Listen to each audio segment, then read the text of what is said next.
O que está acontecendo em Jerusalém e por que tem um monte de gente falando sobre isso agora? O que é Sheikh Jarrah e por que estão atacando judeus na internet? Quer saber de tudo isso? Então fica até o final que eu vou te contar tudo e aproveita para assistir os outros vídeos aqui do canal. Se você gostar, não deixe de se inscrever e jogar lá no grupo da família para todo mundo assistir também, combinado?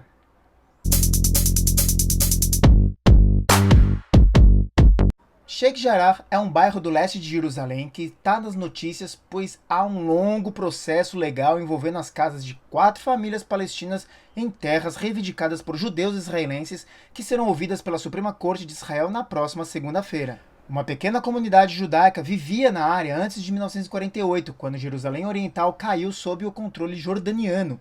Seu significado para os judeus é que é o lar de um santuário venerado como local de descanso final de Shimon HaTzadik, um sumo sacerdote do século III, antes da Era Comum. Em 1948, quando a Jordânia ocupou ilegalmente Jerusalém Oriental, construiu 28 casas para os palestinos e prometeu entregar a documentação que nunca chegou. Em 1967, após a Guerra dos 6 Dias, em que mais uma vez as nações árabes vizinhas desejaram jogar judeus ao mar, Israel venceu novamente e reunificou Jerusalém, a capital do povo judeu, desde a época do rei Davi.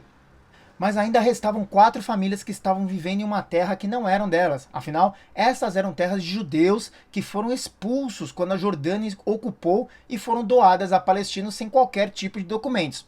Então, o que aconteceu?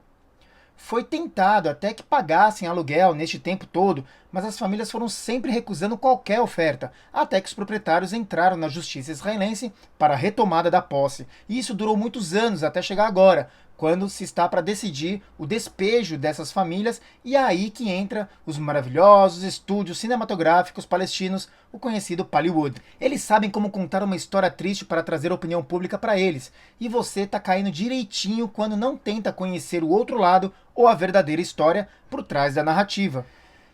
E as tensões em Jerusalém começaram no mês passado, quando um grupo de palestinos filmou vídeos em que atacava pedestres ultra-ortodoxos judeus para postar no TikTok. Em resposta, um grupo de jovens judeus responderam com morte aos árabes e atacaram também alguns árabes pelas ruas. As tensões e a violência continuaram a aumentar. Na semana passada, um adolescente israelense foi morto a tiros enquanto estava em um terminal de ônibus e 3 dias depois um adolescente palestino foi baleado por soldados israelenses enquanto procuravam um atirador. E a próxima semana vai ser de muitas datas carregadas de emoção, incluindo o dia de Jerusalém, quando os israelenses celebram a reunificação de Jerusalém, Eid al-Fitr, quando os muçulmanos marcam o fim do Ramadã, e o dia da Nakba, quando os palestinos marcam o que eles chamam de tragédia, em 1948, que levou à criação de Israel. Ontem, a violência se espalhou pelo Monte do Templo e pela mesquita de Al-Aqsa, quando centenas de manifestantes palestinos atiraram pedras e outros objetos contra policiais israelenses. À noite, os palestinos ficaram em frente à mesquita gritando "Bomba, bomba, Tel Aviv!". Estão falando em uma terceira intifada e todos nós sabemos como foram iniciadas as anteriores e essa não será diferente se acontecer.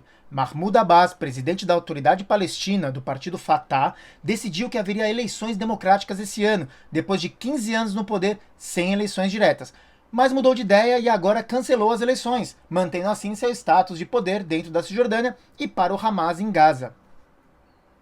Ambos recebem muito dinheiro da comunidade internacional que estavam pressionando para que realizassem novas eleições. Como decidiram cancelar, precisavam de uma desculpa ou um desvio do foco para que não houvesse mais pressão, pelo menos por enquanto, em haver novas eleições.